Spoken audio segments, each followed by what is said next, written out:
So daily உங்கள் அப்பா என்ன பண்ணுறாங்கன்னா, அப்பா வந்து ஒரு சாதாரண ஏழை விவசாயி. அது மட்டும் இல்லாமல் விவசாயிங்கிறதோட ஒரு கல் உடைக்கிற கூலி தொழிலாளி. இந்த வீட்டில் வந்து தங்கையும் நான் படிச்சுட்டு இருக்கோம். நான் சார்ந்திருக்கிற சமுதாயத்தில் எத்தனையோ எதிர்ப்புகளை தாண்டி ஒரு நல்ல எதிர்காலம் என்னுடைய மகளுக்கு அமையும் அப்படிங்கிற நம்பிக்கையில வந்து என்னைய படிக்க வச்சுட்டு அப்பா இன்னைக்கு வரல. ஏன்னா இன்னைக்கு அவருக்கு வேலை. இன்றைய கூலி சம்பளம் போயிருமே. அதனால ஒண்ணு இல்ல, தொழில் வந்து ஒரு சிரமமான தொழில். தடைகளையும் மீறி கண்டிப்பா இந்த சமுதாயத்திலே நானும் ஒரு மிகப்பெரிய நட்சத்திரமாக ஒளிர முடியும் அப்படிங்கிற ஒரு நம்பிக்கையோட மேடையில வந்து எங்க படிக்கிறீங்க? சுதர்சன் கல்வியியல் கல்லூரி. பேருந்து தினம் அப்படின்னு ஒரு தலைப்பை கொடுத்தோடனே இதுல நம்ம என்னடா பேச போறோம், பேசாம பேருந்தை பிடிச்சு நம்ம ஊர் பக்கம் போய் சேர்ந்துடலாம், அதுதான் நமக்கு நல்லது அப்படின்னு தோணுச்சு.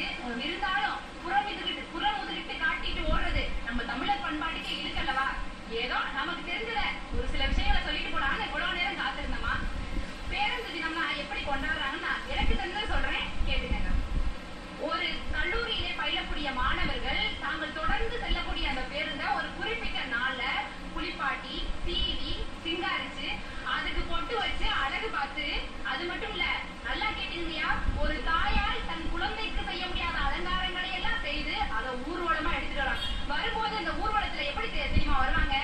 பெவிகால் விளம்பரத்துக்கு வரும் இல்லையா ஒரு ராலி, அதுல எப்படி மனிதர்கள் பக்கவாட்டுல எல்லாம் ஒட்டியிருப்பாங்க. அது மாதிரி பேருந்தோடைய மேல்புறம் பக்கவாட்டு பகுதியில் படிக்கட்டுல எல்லாம் அப்படியே மாணவர்களுடைய கூட்டம் நிரம்பி வழியும். அப்படி ஒரு காட்சியோட அந்த பேருந்து தின கொண்டாட்டத்தை அவர்கள் தெரிஞ்சுக்குவாங்க. இது மாதிரியான ஒரு பேருந்து தினம் நமக்கு தேவையா? ஏன்னா சென்னை என்பது மிகப்பெரிய ஒரு போக்குவரத்து நெரிசலான ஒரு நகரம், சரியா? அப்படிப்பட்ட ஒரு அந்த ஒரு சிட்டில இப்படிப்பட்ட ஒரு தினங்களை எல்லாம் கொண்டாடுறதுனால எத்தனையோ மிகப்பெரிய டிராபிக் ஜாம், அது இல்லாம இந்த சமுதாயத்திற்கும் மக்களுக்கும் எத்தனையோ இடையூறுகள் ஏற்படுகிறது. இதையெல்லாம் இளைய சமுதாயம் தன்னுடைய கருத்திலே கொண்டு நம்மளுடைய பண்பாட்டை, நாகரிகத்தை, கலாச்சாரத்தை, நாட்டுப்பற்றை வெளிப்படுத்தக்கூடிய எத்தனையோ விழாக்கள் இருக்கின்றன.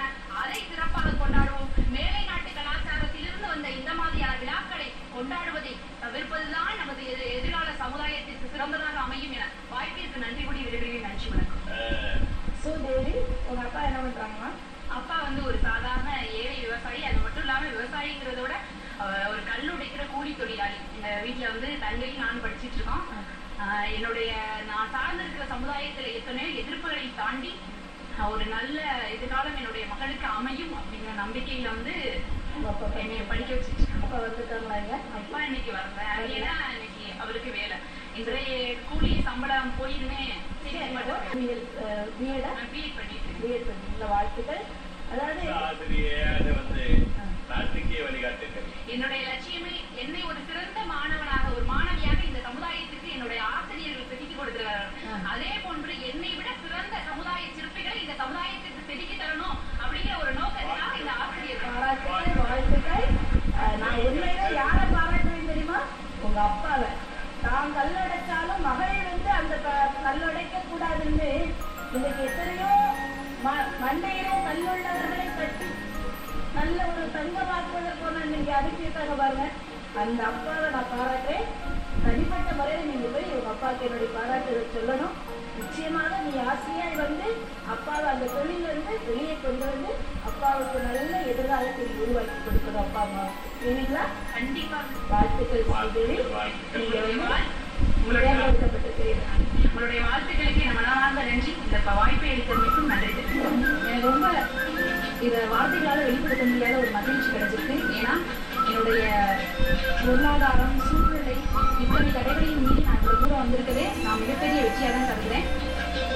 இந்த வெற்றி எனக்கு வாங்கி தந்த என்னுடைய பெற்றோர்களுக்கும், என்னை ஒரு சிறந்த நல்ல ஒரு சிற்பமாக செதுக்கி இந்த சமுதாயத்திற்கு தந்த என்னுடைய ஆசிரியர்களுக்கும் இந்த தருணத்துல மனமார்ந்த நன்றிகளை தெரிவித்துக் கொள்ள ஆசைப்படுறேன்.